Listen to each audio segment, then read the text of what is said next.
Forum Communications Company is proud to be a part of the Trust Project. Learn more at thetrustproject.org. Hey folks, before we get started, I just wanted to tell you, you can unlock unlimited access to political news, commentary, opinion, and a whole lot more at inforum.news/port for only 99 cents a month for your first 3 months. Hurry, get this limited time offer at inforum.news/port now. This podcast is brought to you by the North Dakota Petroleum Foundation. From heating our homes and powering our vehicles to cell phones, clothing, and medical equipment, oil and natural gas makes everyday life better. North Dakota Oil and Natural Gas, advancing the possibilities. Learn more at ndpetroleumfoundation.org.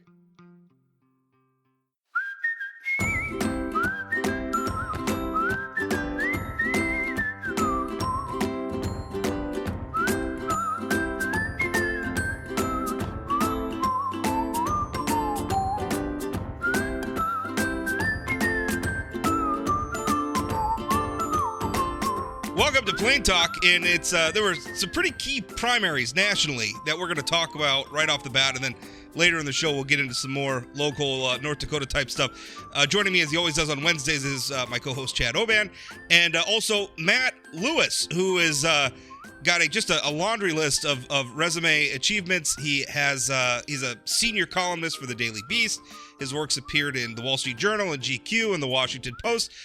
He co-hosts the DMZ show with liberal pundit Bill Scher, and also hosts his own podcast, Matt Lewis and the News, the name of which he ripped off from Huey Lewis and the News. Matt, how you doing? Hey, I'm doing great. I forgot to mention the crowning achievement of your resume as one-time North Dakota Senate campaign manager in a different life. That's right, man. 2004. It's going Seems way like back. An eternity. That was the first. I had started my blog in 2003, and I swear to God, Matt was the first actual political professional to ever email me to make contact with this weirdo blogger who was writing on the internet. Well, Matt, you and I are sort of unicorns. I mean, you ran a Republican campaign in North Dakota that lost, and I've ran some Democrat campaigns in North Dakota that have won. I shouldn't brag too much, though. In 2004, I managed Joe Satchum's campaign that got about 22% of the vote, so not much to brag about there. Yeah, we've all had those. Yeah. I will say that people forget North Dakota used to elect Democrats to the federal offices, but those days are gone. In a big way, too. I mean, they big numbers. And we still did. I mean, recently when Heidi, and a lot of people didn't realize this, when I was writing about the 2018 Senate race, I kept telling people, Heidi, that seat that Heidi Heitkamp was in, Democrats had held that since, the Truman administration or something like that, or Eisenhower, I forget. Yeah, when they talked me into coming to North Dakota, I was obviously in some ways misled about some of the things that would be happening to me and what the campaign might be like. But it did stand to reason that it's a Republican state. The governor's Republican. George W. Bush won huge there. There was an argument that you could possibly win there, that the tide could turn, and it ultimately did. It just took another decade or so. Another 6 years till Hoven unseated. Well, Hoven took over Dorgan, and Rick Berg beat Earl Pomeroy. And Rick Berg was our landlord on the campaign. We rented office space from Rick Berg, so it's all.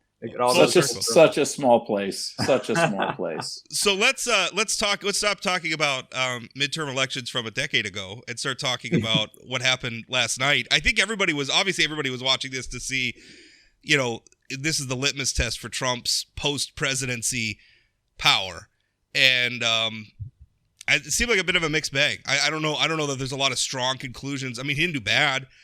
I'm not sure he did good. I mean, to the plus side, he, some of his candidates won. To the negative side, like in Idaho, one of his candidates lost in the gubernatorial primary there. So I don't know, Matt. What are you seeing? I think I think that the key is, if you have the chance, given the choice, if you're a Republican, given the choice, yes, you would want Trump's endorsement.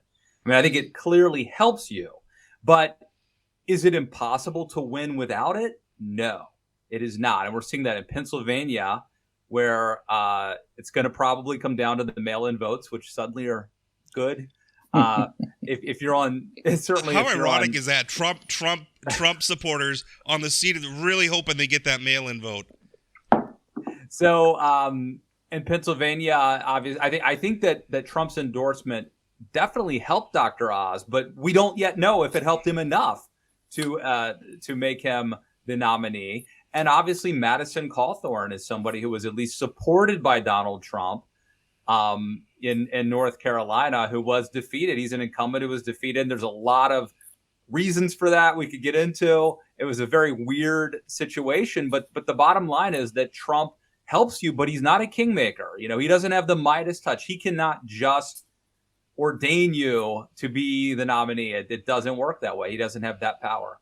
Yeah, I think last night I think Rob, it was a mixed bag for Trump, but I think it's also a mixed bag for both parties. I think Pennsylvania in the governor's race, I saw that went from a toss-up to lean Democrat because of the Trump-endorsed candidate there. I think Madison Cawthorn losing is really good for the Republicans, frankly, in this country in the long run. But so the Pennsylvania race, I mean, with Fetterman having the stroke right before the election, I mean, he still ends up winning by 38, 40 points, 35 points, something like that against a pretty strong field. What's your take on that Senate race if it ends up being Dr. Oz and Fetterman? It's going to be a pretty damn important race. Yeah. Well, it'll be incredibly important. Obviously, right now, there's like 50-50 control of the Senate with Kamala Harris being the tiebreaker. So obviously, the U.S. Senate is very important when it comes to things like Supreme Court nominations, for example. And it's obviously very close. So every race matters. But I think this race is interesting because it's an example of how politics has changed, and not just on the Republican side. I mean, Connor Lamb in a different era would have been a dream candidate for Democrat. He's straight out of, I mean, he's got like the Kennedy-an good looks. He looks like he was born to wear a suit. He doesn't look like Chad and I. That's for sure. And he had seen me about a month ago when I had hair down to here, man. Yeah, he had kind of the pandemic did a lot of weird stuff to everybody. Yeah. He looked like he's just and he was a moderate too. Whereas the other guy, look, he's a Bernie Sanders supporter who dresses looks like a Trump supporter.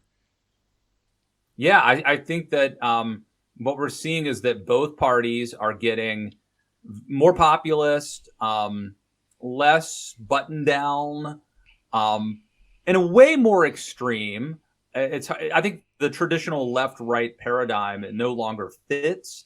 But you mentioned the Fetterman being like a Bernie type of guy. So what we thought we knew about politics has dramatically changed, and I think that Pennsylvania is an example of that. You know, in a different era, these different candidates would have emerged, but right now, we'll call it the attitude era, the Trump era. I'm not sure what it is, but Fetterman is not a normal, he is not a stereotypical politician, at least in terms of his optics. And yet he's wearing a hoodie and shorts out on the campaign trail. I mean, and I think what's interesting about Fetterman, I mean, you bring out the Bernie Sanders support, but he was also getting attacked from the left throughout the whole primary for the incident with the African-American person when he was mayor. So what does the African-American vote look like in the general election? That's going to be really damn important in this race. I just think Fetterman is such a unique candidate. I don't remember any time in my life seeing somebody like him on either side. Maybe like Jesse the Body Ventura, but of course he ran as an independent. But I mean, that's basically where we are now, and it could be like Dr. Oz, this not reality star, but just sort of Trumpian celebrity versus Fetterman, who sort of looks like the outlaw from Raising Arizona or something. One thing everybody wanted the primaries to be sort of and I think in some ways it was, although the results are maybe inconclusive at this point. But the real test, I think, of Trump's influence probably is going to come in November, right? Where, so he's successful and he puts some of these candidates over the top. But what if they lose? And what if those races are key in? I mean, there's a lot of expectation among Republican voters right now that they're going to retake Congress in the midterms, at least the House, if not the Senate too. So what if all of a sudden Trump is successful and he wins in a lot of these primaries as endorsed candidates, and then Republicans don't win Congress? What does that do to his sort of power within the party? I don't think it changes it. I mean, it should, and I think people like Mitch McConnell will be, jumping off of a bridge. It obviously should change things for Trump, but I don't think it will. Remember, this is a guy who lost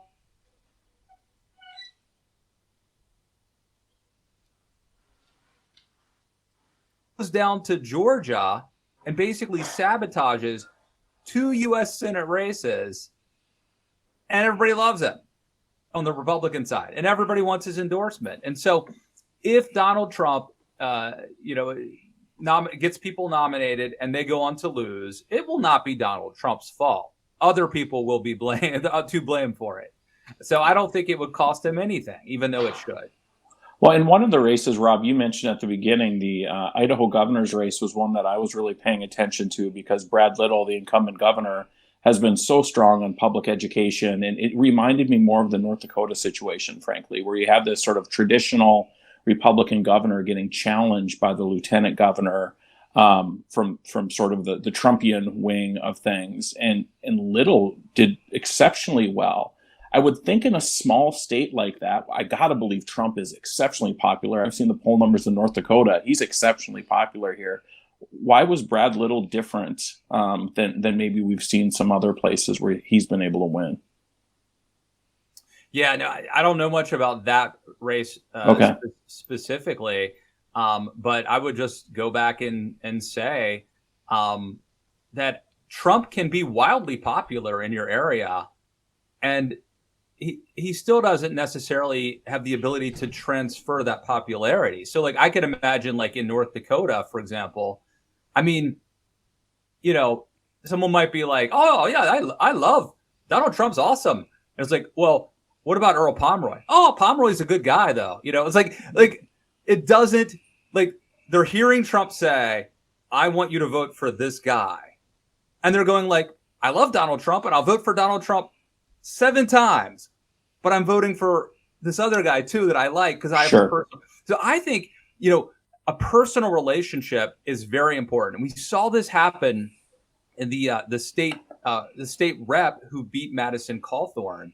If you look at the map, I saw Steve Kornacki was talking about this on MSNBC this morning on Morning Joe, and he showed the map.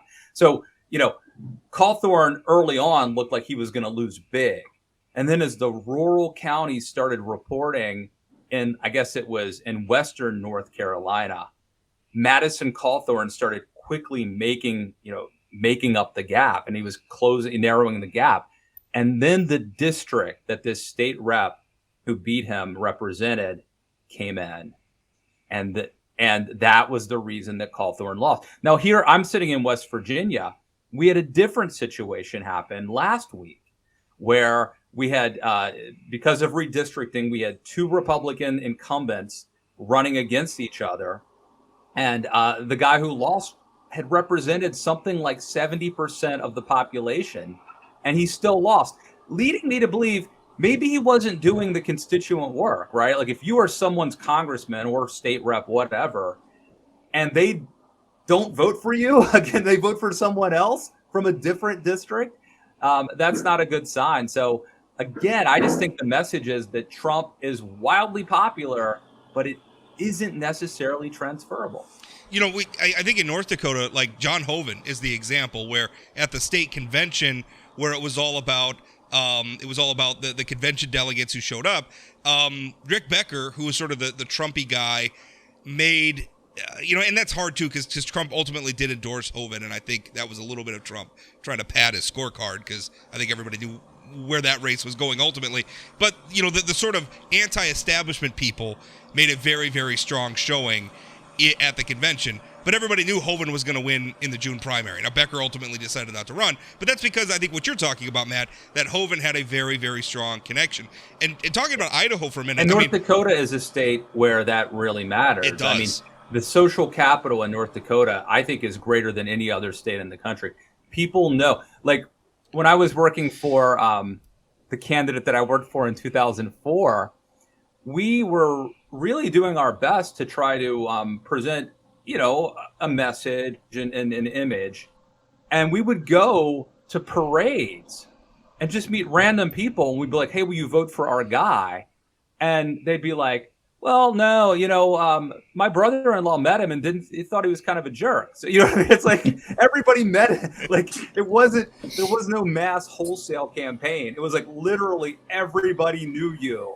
And North Dakota may be the last place in the country where people still expect to meet their congressman face to face. And in Idaho, just speaking to that a little bit, the lieutenant governor who was challenging Governor Little, I mean, there was some crazy stuff going. Like Idaho's got some weird law, like when the governor leaves the state, the lieutenant governor automatically becomes the acting governor. So like the governor would leave, and then she'd jump into the governor's office and start trying to do all sorts of like Trumpy stuff. And then, like, he'd come back and have to repeal it. So there may have been some, like, Madison Cawthorn vibes, like, we're okay with crazy, but this is too crazy. Yeah, didn't she, like, sign executive orders to, like, undo mask mandates, and then he'd come back to town and have to undo it? It was craziness. So thinking about West Virginia, Matt, you mentioned that congressional race, and I was just fascinated when Joe Manchin decided to cut an ad in the Republican primary. I don't know I've ever seen a candidate want a Democrat endorsement in the Republican primary. Obviously, it didn't work. Was that just a sign of desperation there? Is that what that was about? Well, I think it was a plausible theory. So David McKinley, who's the congressman who lost to Alex Mooney. By the way, I worked for Alex Mooney. When he was a Maryland state senator, I was his campaign manager in 1998. Now he's my congressman in West Virginia. Wow. So Alex Mooney was endorsed by Donald Trump. And so McKinley was endorsed by the Republican governor, Jim Justice, here in West Virginia, but also Joe Manchin. And again, you could argue like it seems crazy to tout a Democrat's endorsement, but you got to remember, this is Joe Manchin. He's very popular in the state of West Virginia. He's certainly not a lefty. This is a guy who really stopped a lot of Joe Biden's agenda, including the Build Back Better massive spending. So it's not a normal case of a Democrat endorsing a Republican. It's a little bit different. And so I think that it was plausible, like it might have worked. I think my bigger question is not why did McKinley want Manchin's endorsement? It's why did Manchin do it? Because the polling, there was a poll that came out about a week before the election. It was an internal poll that Mooney put out, but it was by a very reputable firm, Public Opinion Strategies, showing that Mooney was up by like 20 points.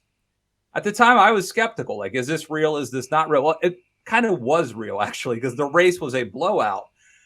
Why would Joe Manchin, who was the governor of West Virginia, he's now been like a 2-term senator from West Virginia, why would he endorse a candidate publicly who was going to lose that badly? Manchin should have, I think, done his own poll, because now I think Manchin looks weak, right? I mean, I think that's the big question. Why would Manchin have done it? Manchin comes out now, I think, looking up more vulnerable for when he runs for re-election in a few years.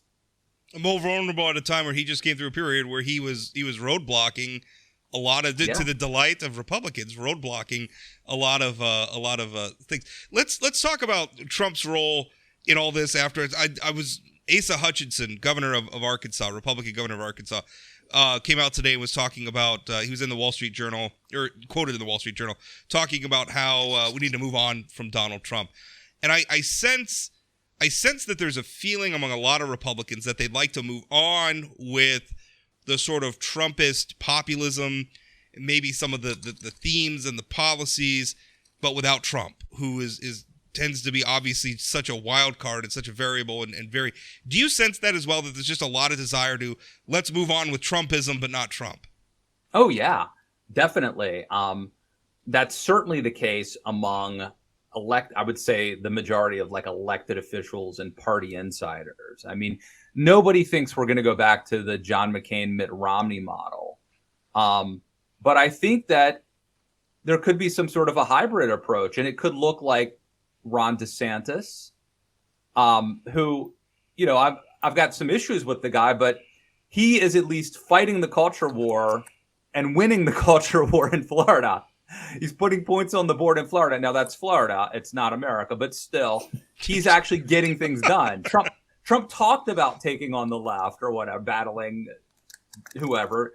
DeSantis is doing it. It also, I think there's another possibility that it could look like Glenn Youngkin, the governor of Virginia, who, fought and won kind of a culture war race that was focused on things like trans bathrooms and CRT, but temperamentally is, I think, more of Tim Pawlenty, sort of a politician, than Ron DeSantis.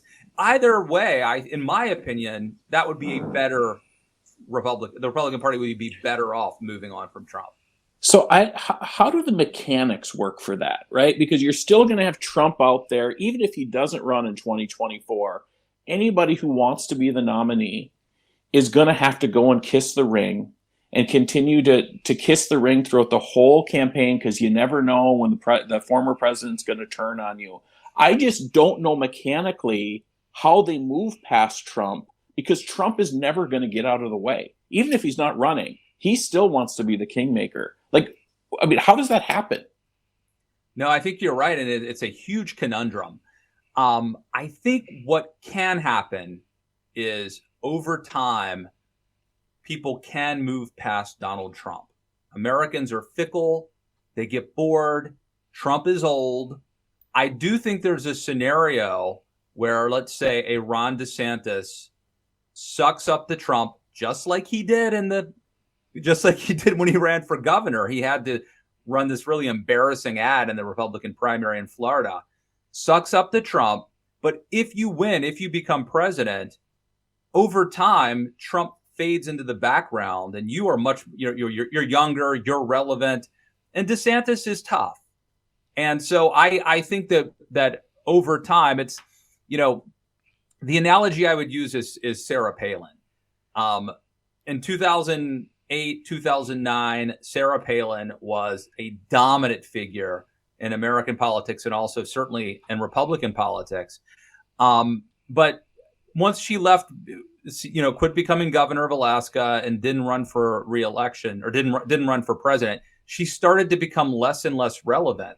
And we started paying attention to this guy, Marco Rubio, or Nikki Haley, or Susana Martinez, or Ted Cruz. There's this whole other cast of characters, and they were all young, and there's shiny objects, and we forgot about Palin, and she faded away. Now, Trump is a much better salesman than Palin. He is much better at keeping his name in the tabloids than Palin. He doesn't live in Alaska.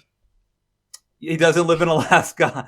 But still, I think that someone like DeSantis could, over time, potentially, it's not going to be easy, but I do think that Trump's, it's like a TV show or a movie. Like, at some point, can it stay popular forever? It has to fade at some point, right? I didn't mean to disparage. I'm from Wasilla, Alaska. I was born in Anchorage, grew up in Wasilla, right. And my family, we were actually our families, the Sarah's the Heath family, and my family were actually very good friends in Wasilla. So, to the 11 people who have downloaded this podcast in Alaska, I'm not disparaging Alaska. I love Alaska. No, I'd forgotten that. I knew that at one point. It's got to be like, what, 10 of you from Wasilla? Yeah, so. That's right. Hey, be nice. One thing that worries me, I keep hearing this about the now I'm blanking on the Pennsylvania hoodie and shorts guy. Fetterman, that's right. I keep hearing him described that he's not so much a candidate, he's a vibe. And I always said that about Donald Trump, although the term I said Trump's not so much a candidate or a set of policies or platforms, he's an attitude, right? I am really worried, and listen, I realize that I'm talking about politics, which has always been a shallow exercise. So this is me saying, boy, is it getting shallower? But I'm really worried that we're just gonna I really like this Fetterman guy because he wears hoodies and shorts and he looks like me when I'm out barbecuing or something. Like, that's how you want to pick your leaders, And I get that maybe we want to reject the sort of slick down, button down, I just worked at Goldman Sachs guy. Okay, maybe we want to move on from that. But is that really how we're going to pick candidates? Is just the vibe? That really worries me. I don't think that's a good development. I completely agree that it's not a good development. And I do think it's the trend for now. And, yeah, it's no way to run a railroad, as they say. Well, and I think there's a little more depth to Fetterman than maybe the hoodie and shorts. I mean, I think part of that's just shtick, right? To sort of appeal. He's got an MBA from Harvard, I think. Yeah. You know, his parent, he's from a very wealthy family. I mean, he may dress that way, but that's not really his background. Yeah, I don't think he's a dummy by any stretch of the imagination. So, Matt, Rob has a column up right now, and I hope Rob and I are going to talk about it later. But basically, the premise of it is candidates don't persuade people anymore. It's just turn out your base, and I think that is part of the polarization in this country, right? And it's why we have 50-50 presidential elections. First of all, do you agree with Rob that people don't persuade? And how do you, in a state like North Dakota, which is, last poll I saw, 50% of people identify as Republicans, 19% identify as Democrats, and the rest are independents who only vote for Republicans. That's not a model to have moderation if all you're doing is turning out your base. Yeah, I think it started in 2004. It goes back to 2004 again, when Karl Rove determined that George W. Bush, the only way he could win was by focusing almost exclusively on turnout, which that really went against conventional wisdom at the time, which was it's all about swing voters and persuasion, and ever since 2004, I think that has been the trend, and I think at the presidential level, we've then had a series of presidents who managed to get elected. And then once they got elected, they chose to govern by pandering to their base. So I believe that Donald Trump could have governed differently and he could have tried to grow his coalition. He didn't. He actually never tried to grow his coalition. In some ways, it did grow, I think inadvertently. But I would even say the same thing about Barack Obama. I think he had an opportunity to kind of transcend politics. And he maybe really could have vanquished the Republican Party in a different way by co-opting some of their voters. Instead, he chose to pursue Obamacare pretty much out of the gate, which I think poisoned the well. And we've just seen this happen over and over again at the national level. And now I think it's almost a self-fulfilling prophecy. We've gotten to the point now where you basically have red states and blue states, and it's like we were talking about North Dakota, right? It used to be you could win if you were a Republican, you could plausibly win if you were a Democrat. John Hoeven and Kent Conrad are winning 70% of the vote on the same ballot. Yeah, yep. Exactly. And I think that's gone, and now that that's gone, it's a race to the right or to the left, right? Depending on your district. It's all about who wins the primary. And the local newspapers, luckily North Dakota, you still got some, but in a lot of the country, local radio isn't what it used to be. Local newspapers aren't what they used to be. And so it's all Fox News. It's all Bongino, whatever. And yes, it's a very bad situation for this country.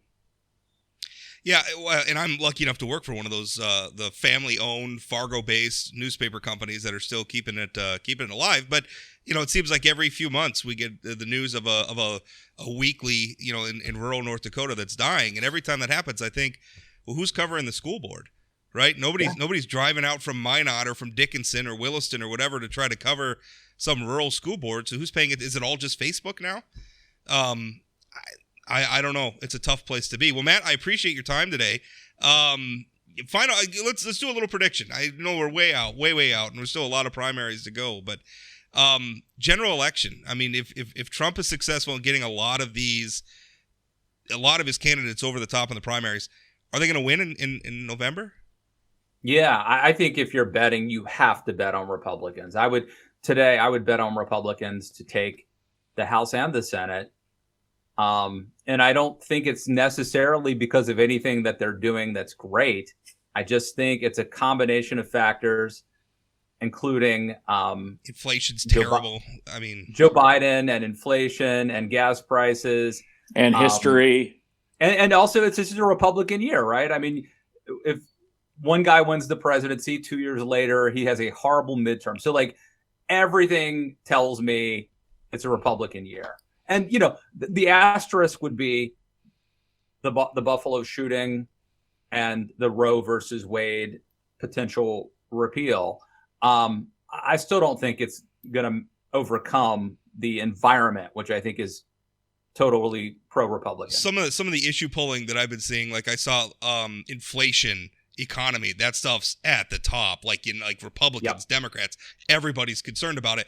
Abortion was way down on the bottom. Now maybe we're going to see that evolve, especially if the court does drop an overturn.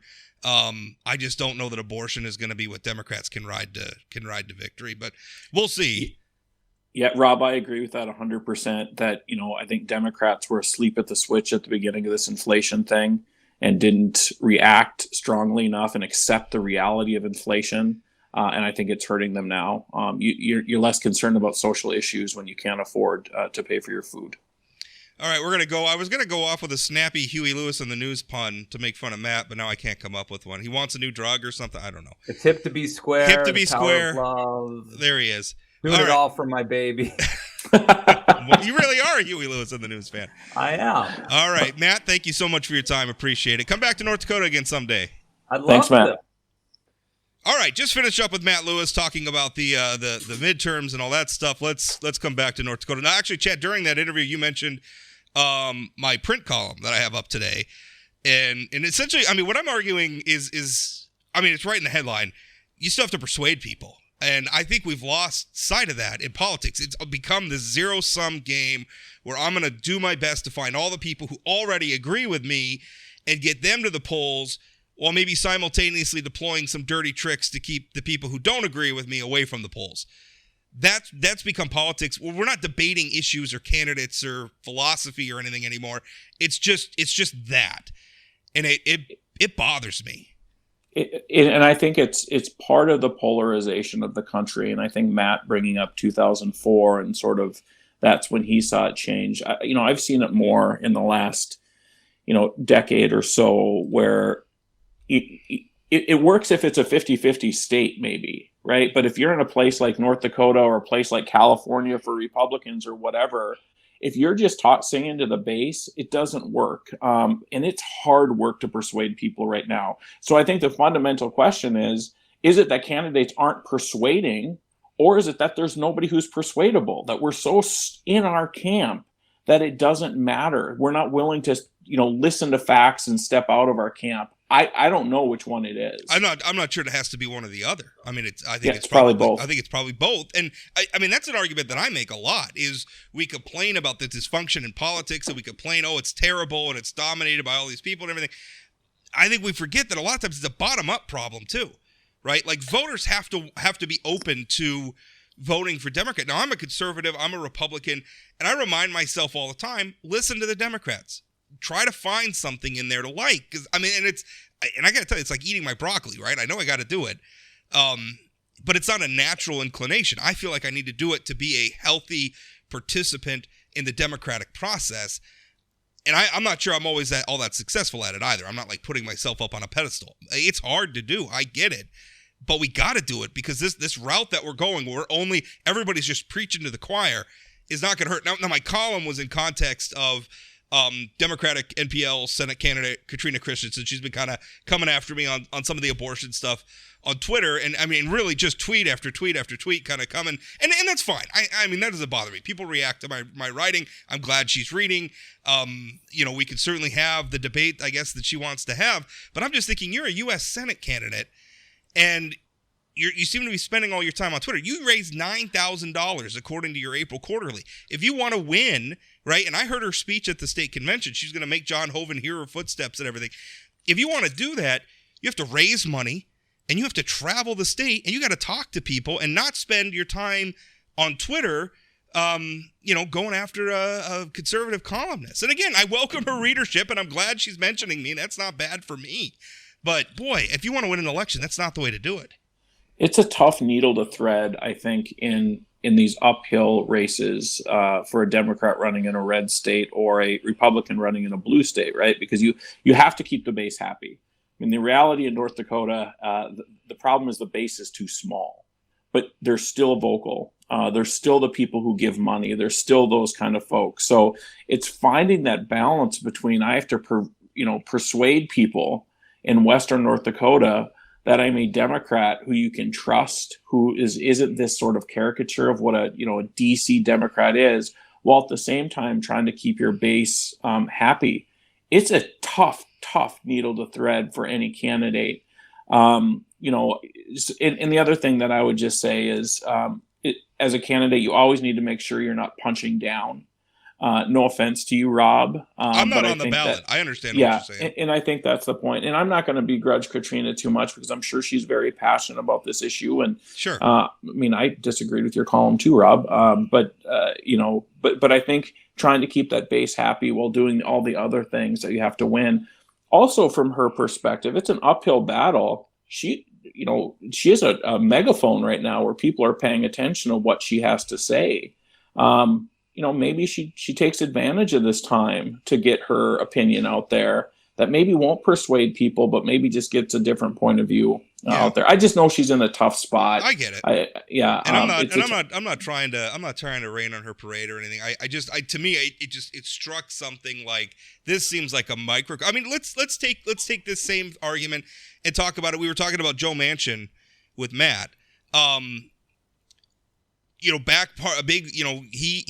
has been sort of a roadblock to a lot of the progressive wing's agenda in Washington because he's a very moderate Democrat. He comes from what is otherwise kind of a red state. I guess you might maybe call it a purplish state in West Virginia, culturally red, but you still probably have that vestige of the sort of Union Democrat that's there, which is probably what Joe Manchin.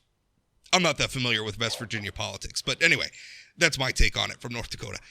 But when Joe Manchin was Hoven and Kramer, and they got a lot of flack from the Becker crowd because they voted for that infrastructure bill. Kelly Armstrong voted against it in Congress, but they voted for that infrastructure bill because they had made a deal with Joe Manchin because Joe Manchin had held off a much bigger bill that had a whole lot of other things in it that Republicans didn't want. And I kept telling people, why are you attacking Hoven and Kramer for doing that? Because they're working with Joe Manchin, and is everything in that transportation bill that they passed, is everything in there palatable to conservatives? Of course it's not. But they made a deal, and in order to be effective, and in order to avoid something much worse, they had to vote for that bill. They couldn't stab Joe Manchin or Senator Kristen Sinema in the back. I just don't understand why people don't see that. But I think like Joe Manchin's a perfect example. I mean, somebody on the left of center, I sometimes get frustrated with Joe Manchin because I want to say the Republicans are never going to vote for you. We're too polarized right now. I mean, you're not going to get enough Republicans in West Virginia to support you. So why don't you do what I think is right, which he might not think is right on these things. And so now we have a situation where everybody on the left hates Joe Manchin. I mean, I think everybody on the left hates Joe Manchin more than they hate any Republican in the U.S. Senate.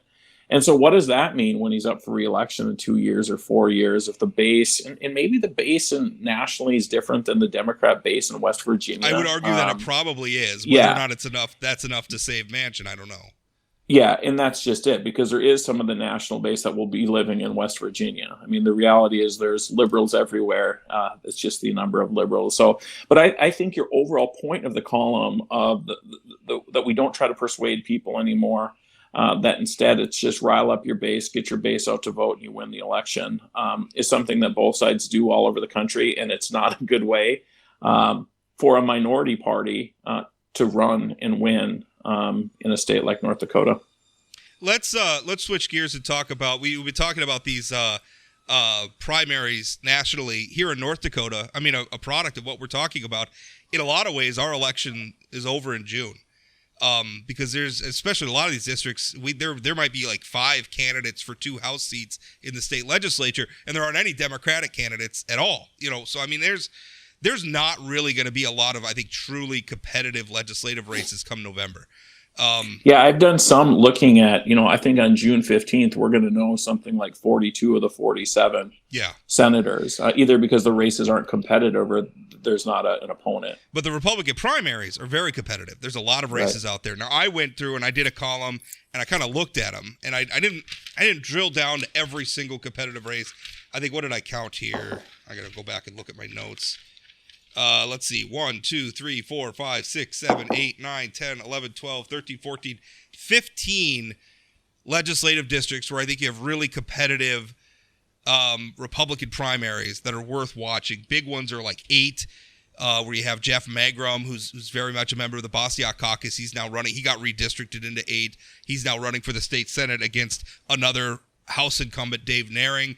33, Jessica Unruh, who we've had on the show. I think that's probably the model race. That's kind of ground zero for the split in the Republican Party, where you have Jessica Unruh, who helped save a coal plant, is a very conservative lawmaker, but is getting, got challenged from the right on culture war stuff, on a transgender bill that she voted to sustain Governor Burgum's veto. The fundraising in these races is so far siding with what I call the traditional conservatives or traditional Republicans, not the Bastiats or whatever you want to. It's so hard, the nomenclature here, but the sort of traditional Republicans definitely have a fundraising, and in particular, Senator Jessica Bell in 33.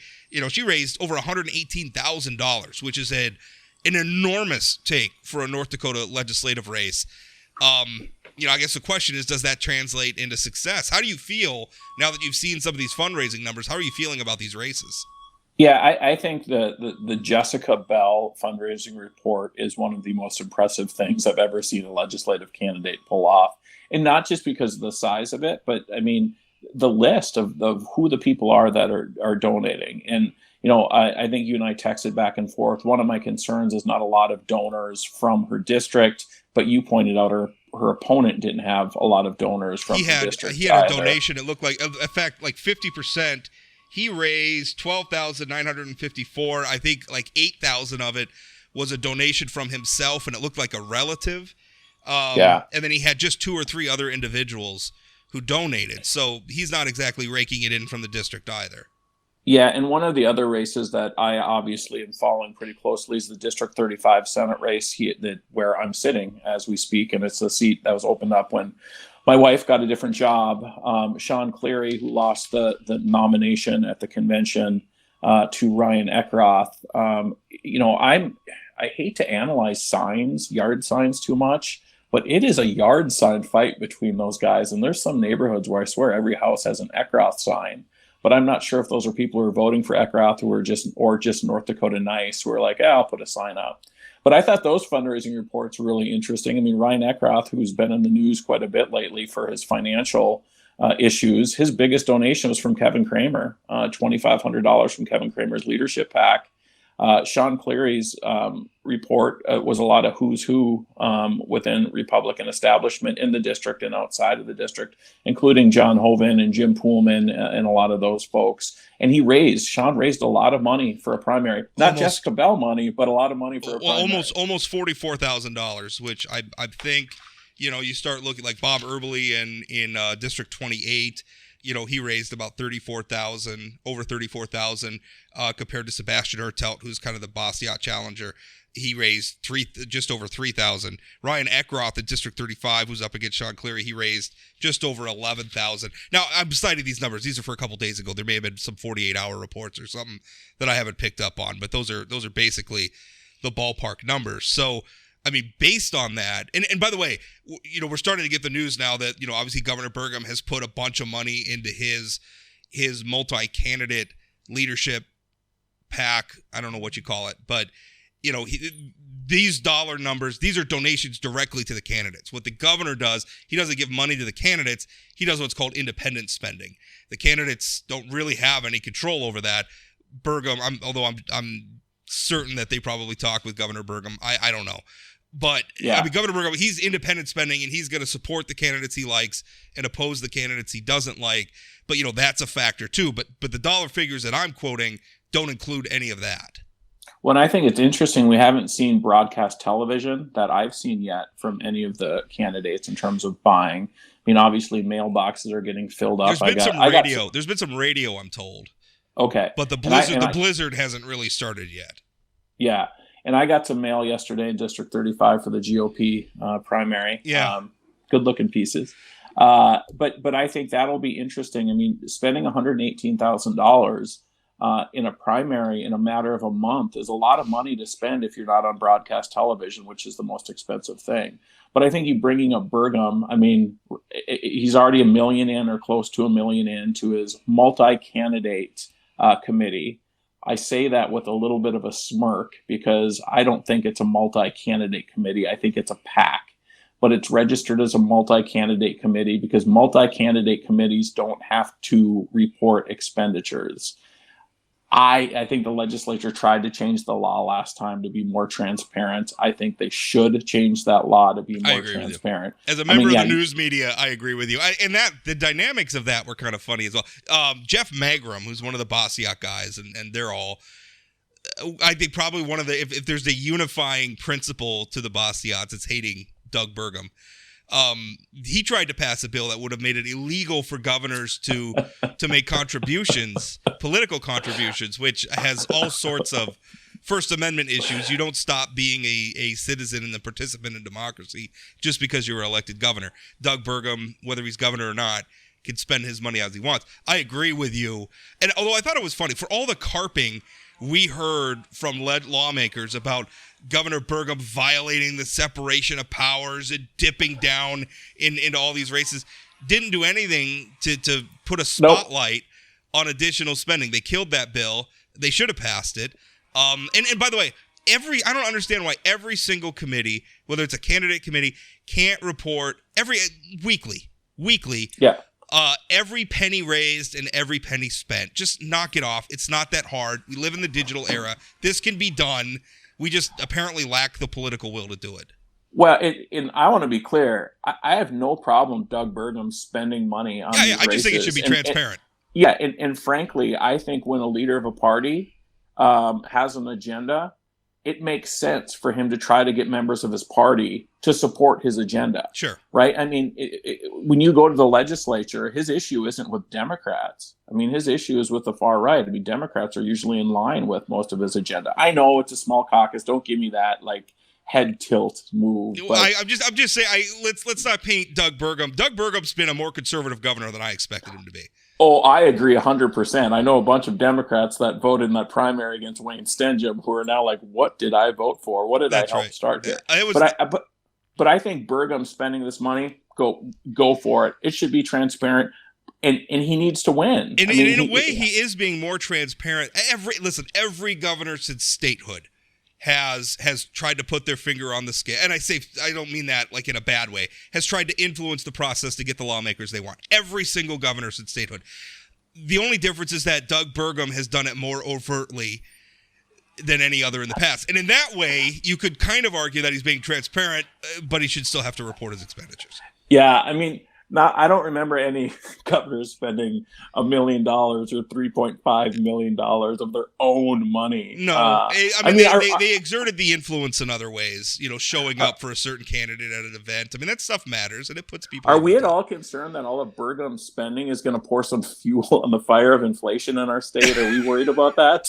As a member of the news media, who, that's how we make our bank, right, is from the advertising. So, let's be clear. I was joking about that. I read your column about Democrats being economically illiterate too, so I want to make sure that people know that I was joking about that. You were joking about that? All right.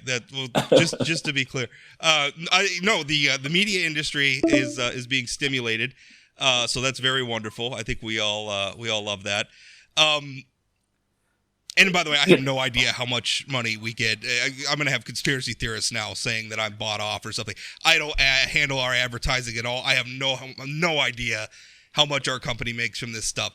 They don't talk to me about it. I don't care. I do what I want, and I guess they. Well, and I would suggest the media makes far less money now than they did, in 2018, and when there were competitive general election races when every dog was spending millions of dollars. Now it's just Doug Burgum. The people who make a lot of money, right, are like Facebook and those like targeted ads. I mean, it's tough to compete with that. And then the broadcast people do pretty well as well. So one of the other races is the District 7 House race, it's Jason Doctor, Retha Mathern, and something Heilman. Matt Heilman.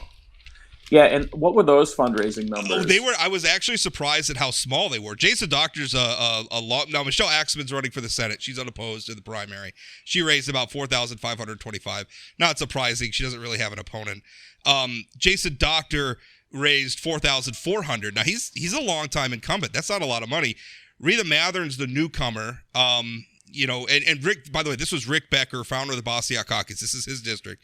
She raised $8,850. Matt Heilman, who's kind of the Becker candidate, raised $3,460. I was surprised that there wasn't more money raised in that district by Retha Mathern in particular. Yeah, I think one of the things at play here is that Senate races seem to be the real thing that people are paying attention to. So a lot more money is going in there than the majority of the House races. I will tell you, driving around Bismarck, I noticed a series of Jason Doctor signs are going up, and they're Doctor. That's what they say, because he wants people just to vote for him and not anybody else in the primary. He's staying out of the fray. Well, and he doesn't want to be collateral damage, right? I mean, there's a scenario where people are voting for just Heilman or just Retha, and Doctor gets left out. So I'm sure that's what he's worried about. I was surprised. District 15, Senator Dave Elke is being challenged by Judy Essenson. He raised almost $24,000. She raised less than $6,000. I was really surprised. District 39, too. Greg Kessel raised only $7,200. He's being challenged by Andrew Cordanowi. I don't know how to pronounce his last name. He raised $2,150. So, and he's very much Andrew is very much a Bastiat guy out there. I expected that one to see more money, and it just didn't. Yeah, and I think there's lots of District 19 House, that's the Dave Munson district. Alex Beta, I think, is one of the challengers there. I think he raised the most money of the four candidates. The two endorsed candidates are Jana Murdahl, a recruit, and Paul Stremick, a former school administrator. Not a lot of money raised there. It seems like, Jessica Bell outraised, I think, if you take Sean Cleary out of the thing, I think she outraised pretty much all the rest of them combined, are pretty close. Well, it's an interesting thing. At the end of this, what do you think it's going to be as Chad is apparently remodeling his home at the same time that we're somebody doing yard work outside, those crazy people. Yeah, it's such a beautiful day to do yard work. Yeah, to do it when you can in North Dakota. So just prediction. How do you think these primaries are going to come out? Are the Bastiats going to be able to take a victory lap, or is the traditional Republicans? I don't like using the term establishment. Are the traditional conservatives going to hold the line? I think traditional Republicans are going to have a really good night on June 14th. I think Jessica wins. I think Dave Elke wins. I think Erbely wins. Cleary, I think is probably going to win. I think Cleary wins. Yeah. So I think it'll end up being a pretty good night. I'm interested these last 4 weeks leading up to the election about, how loud the campaigns get. It feels quiet, but I'm also not living in the vast majority of these districts. I think too, one of the things that I'm going to be looking at, because we've heard, the Bastiats, they're taking over the party, they're exerting all this influence.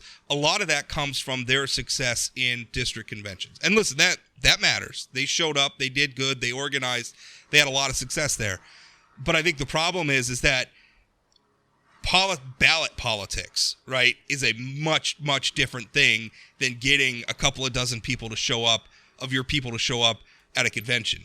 And in that area, name recognition plays, money plays, and it's a hell of a lot of hard work. Yard signs, door knocking, phone calls, all of those things you got to do. It's a lot of work, and it's a lot different than winning at a convention. And I think probably what the tale is going to be that the Bastiats are good at conventions, not so good at elections. Rob, the one place where I wouldn't be surprised if the Bastiats do have a good night at the primaries, District 8. I think Magrum showed 2 years ago that he can win in the primary. As a matter of fact, I was driving up Highway 83 last week, and I saw him pulling off of some farm road with his Jeff Magrum side. Clearly going farmhouse to farmhouse, talking to voters. with his MAGA hat on. So he's out there working. Their signs are everywhere up there. So I wouldn't be surprised if District 8, if Magrum and his slate, including that law school student from University of Minnesota who doesn't go to law school. Well, he says he's going. That's Brandon Pritchard. Says he goes to law school part-time and virtually. I called the University of Minnesota Law School. They don't do that. So I don't know. It's kind of on him to explain that. I will say the one danger that some of the quote-unquote, what I'm a little afraid of, that some of the candidates, is that they're going to be a little too reliant on Burgum coming in and making their case for them.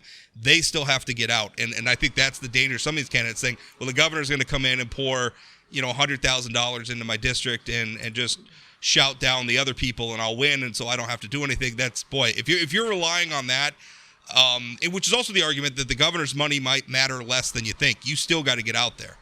Especially in a primary where we're going to have low voter turnout. I think Matt made the case, you also made the case. We're in a state where people expect to meet their congressman, let alone their member of the legislature. So if these establishment or whatever we're calling them these days aren't out there working and talking to voters, I don't know that Burgum's money matters as much. Well, we're going to wrap it up there. Chad, thanks so much. We'll be on again next Wednesday. All right, cool. Thanks, Rob.